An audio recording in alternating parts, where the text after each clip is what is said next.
ഈശോയിൽ പ്രിയപ്പെട്ടവരെ, ഫെബ്രുവരി മാസം 7-ാം തീയതി കവാട കന്യക 1646 ഗാസ്റ്റല പട്ടണത്തിൻ്റെ ചുറ്റുമതിലിൽ പെയിൻറ് ചെയ്ത ഒരു രൂപമുണ്ടായിരുന്നു.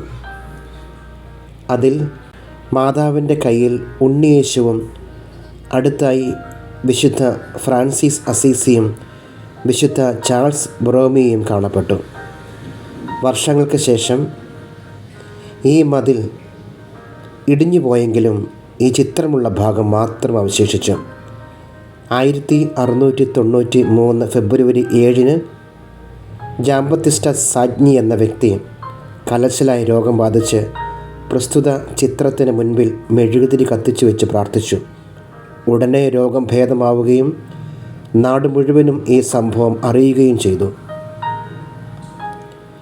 ഇതുകൂടാതെ ധാരാളം അത്ഭുതങ്ങളും പിന്നീട് നടന്നു. പോപ്പ് പയസ് 10 ഈ സ്വരൂപത്തെ വർഷങ്ങൾക്ക് ശേഷം കിരീടധാരണം നടത്തി. നമുക്ക് പ്രാർത്ഥിക്കാം. പരിശുദ്ധ അമ്മേ മാതാവേ, അമ്മയുടെ മുമ്പിൽ ഞാനും പ്രാർത്ഥനയോടുകൂടി സമർപ്പിക്കുന്ന എൻ്റെ അപേക്ഷകൾ, എൻ്റെ യാചനകൾ സ്വീകരിച്ച്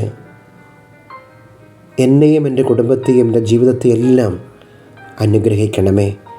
രോഗങ്ങൾ മൂലം വേദനിക്കുന്നവർ, ജോലിയില്ലാതെ വേദനിക്കുന്ന മക്കൾ, കുടുംബ ജീവിതങ്ങളിലെ അസ്വസ്ഥതകൾ എല്ലാം സമർപ്പിക്കാം. മാതാവിൻ്റെ മുമ്പിൽ ഉരുകി ഒഴുകുന്ന മെഴുകുതിരി പോലെ നമ്മുടെ ജീവിതത്തിൻ്റെ എല്ലാ മേഖലകളെയും അമ്മയുടെ മുമ്പിലേക്ക് വിട്ടുകൊടുത്തുകൊണ്ട് നമുക്ക് പ്രാർത്ഥിക്കാം. നന്മ നിറഞ്ഞ മറിയമേ സ്വസ്തി, കർത്താവ് അങ്ങയുടെ കൂടെ സ്ത്രീകളിൽ നിന്ന് അനുഗ്രഹിക്കപ്പെട്ടവളാകുന്നു. അങ്ങേ ഉദരത്തിൽ ഫലമായി ഈശോ അനുഗ്രഹിക്കപ്പെട്ടവനാകുന്നു. പരിശുദ്ധ മറിയമേ തമ്പുരാൻ്റെ അമ്മേ, പാപികളായ ഞങ്ങൾക്ക് വേണ്ടി എപ്പോഴും ഞങ്ങളുടെ മരണസമയത്തും തമ്പുരാനോട് അപേക്ഷിച്ച് കൊള്ളണമേ. ഈശോയെ ഞങ്ങളെ ആശീർവദിക്കണമേ. കർത്താവായ ഈശോ മിശിഹായുടെ കൃപയും പിതാവായ ദൈവത്തിൻ്റെ സ്നേഹവും പരിശുദ്ധാത്മാവിൻ്റെ സഹവാസവും നാം എല്ലാവരോടും കൂടി ഉണ്ടായിരിക്കട്ടെ, ഇപ്പോഴും എപ്പോഴും എന്നേക്കും.